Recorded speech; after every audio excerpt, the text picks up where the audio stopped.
If you've ever browsed a global flight tracker, you'll notice the world's skies are a tangled web of flight paths, except for one vast, empty patch over the South Atlantic.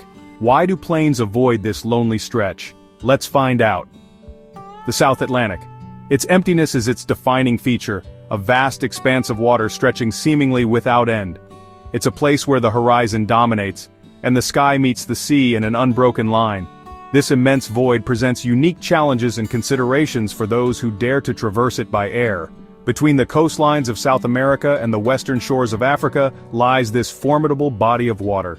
Here there's little but endless ocean, a seemingly infinite expanse of deep blue, where the nearest landmass can be thousands of miles away.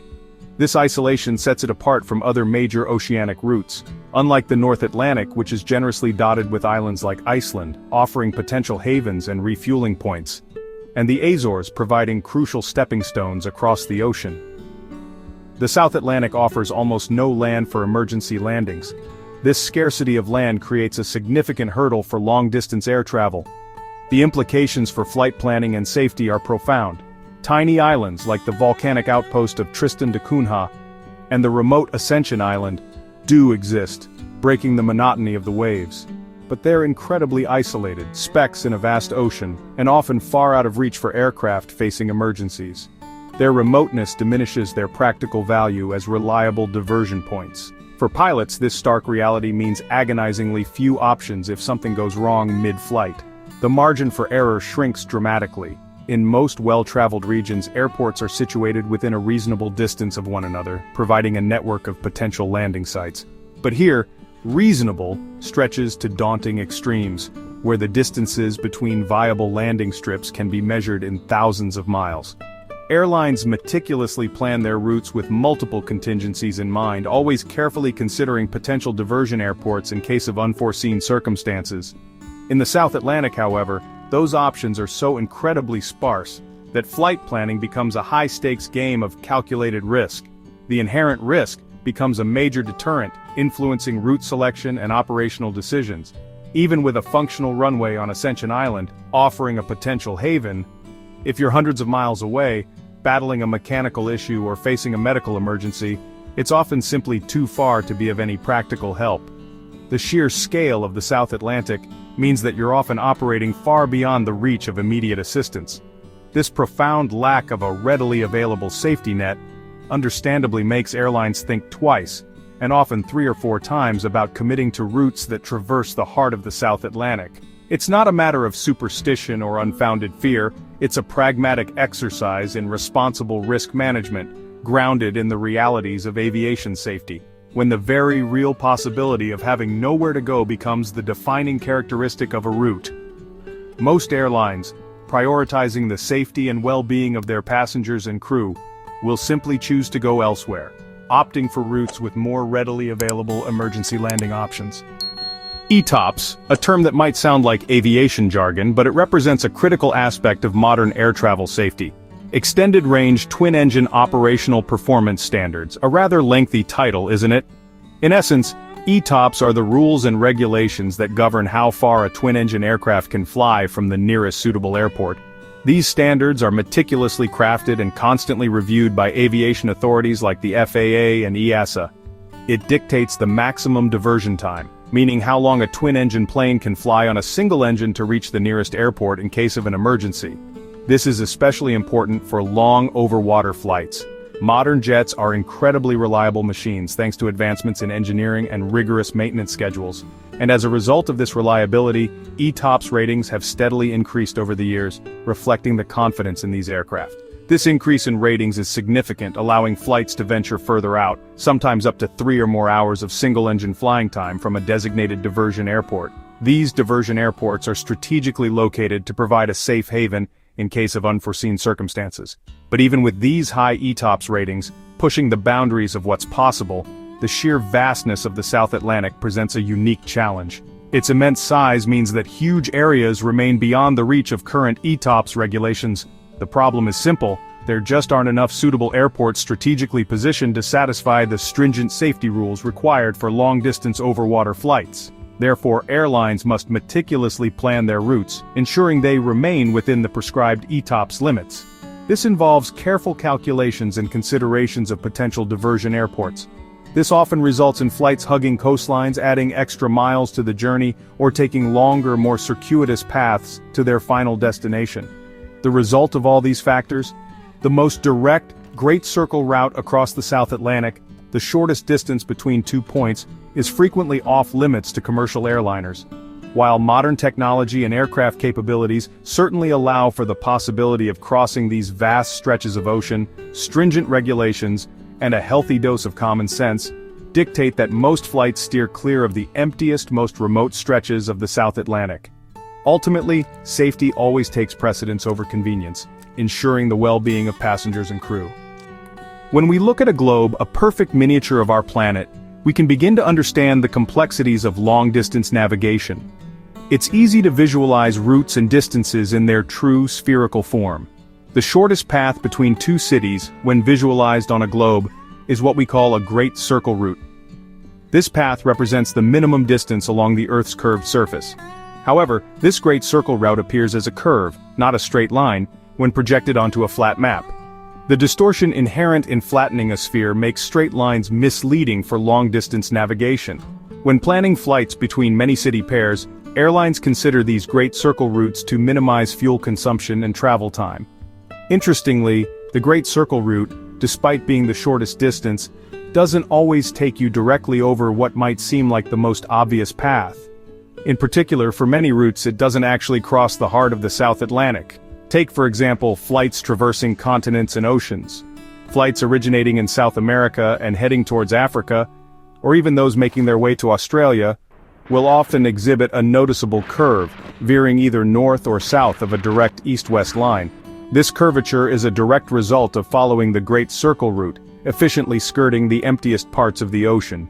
The Earth's spherical shape dictates these routes, influencing the path of aircraft across vast distances. This natural curvature often keeps many efficient routes closer to coastlines and major land masses, providing additional benefits in terms of navigation and emergency landing options. So, even without considering other constraints like weather patterns or geopolitical factors, the fundamental principles of geometry alone contribute to the fact that fewer flights traverse the deep middle of the South Atlantic.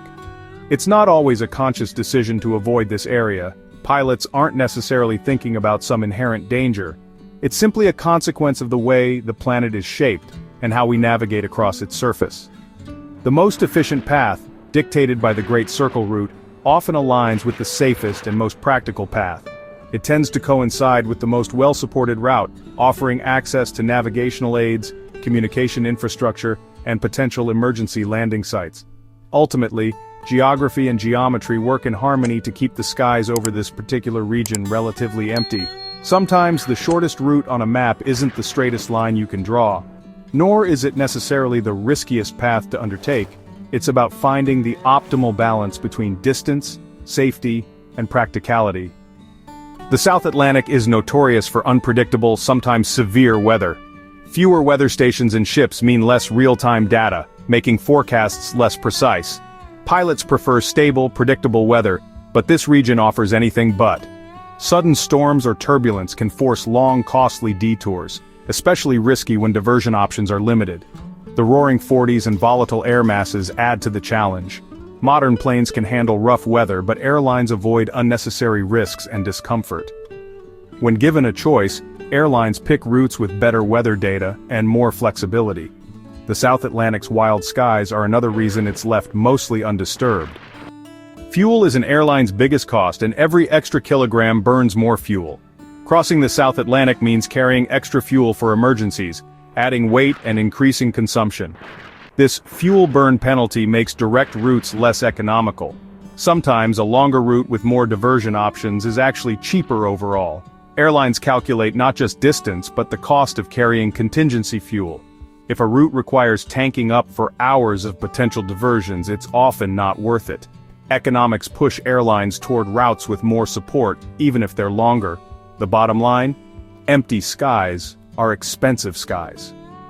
Overland, air traffic control uses radar and clear radio to track planes. In the South Atlantic, radar coverage vanishes, and communication relies on old-school HF radio, crackly, unreliable, and slow. Pilots report positions manually, and controllers keep bigger gaps between planes for safety. Fewer planes can use the same airspace, making it less efficient. Newer satellite tech helps, but coverage is still patchy. The result? More complexity, more workload, and less appeal for airlines. The world's loneliest skies are also some of the hardest to manage. Beyond safety and logistics, there's simple economics. Not enough people want to fly directly across the South Atlantic. Major air traffic flows connect bigger markets, North America, Europe, Asia, not South America to Africa. Most travelers between these regions connect via Europe or the Middle East, where flights are more frequent and often cheaper. Direct flights do exist, but they're rare and only between a few cities with historical or economic ties.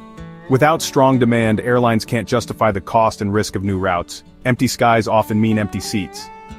Parts of the South Atlantic are designated as random routing areas, AORA, where there are no fixed airways. Airlines can plot their own optimal routes, adjusting for winds and weather. This flexibility works because traffic is so light. But it also means each flight needs careful planning and coordination, especially with limited surveillance. The system reflects the region's low traffic and vast emptiness. It's efficient for a few planes, but would be chaos with many. The South Atlantic's unique airspace is a product of its isolation. Medical emergencies are a real concern on long, remote flights. Over the South Atlantic, you could be hours from the nearest hospital, time that can mean life or death. Planes carry medical kits and crew are trained, but there's a limit to what can be done on board. Airlines must weigh the risk of being far from help when planning routes. The remoteness of the South Atlantic makes diversions long and complicated. This human factor is a major reason airlines avoid the region. Safety isn't just about engines, it's about people. Airlines face growing pressure to cut emissions.